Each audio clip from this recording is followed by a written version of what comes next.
Hey everybody, so remember last week we made tiny force cubes. And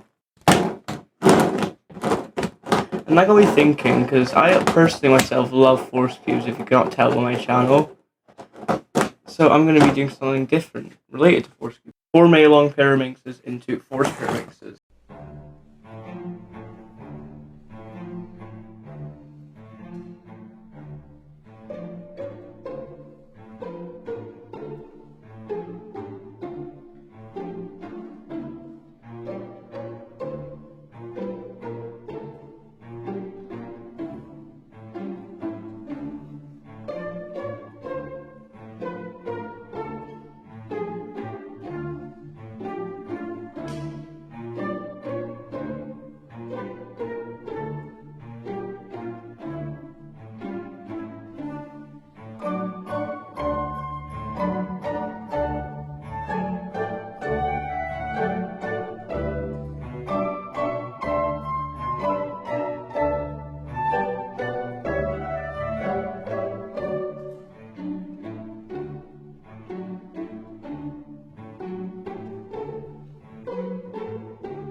There we have it, force PYRAMINXES. Make sure to leave a like and subscribe if you enjoyed the video.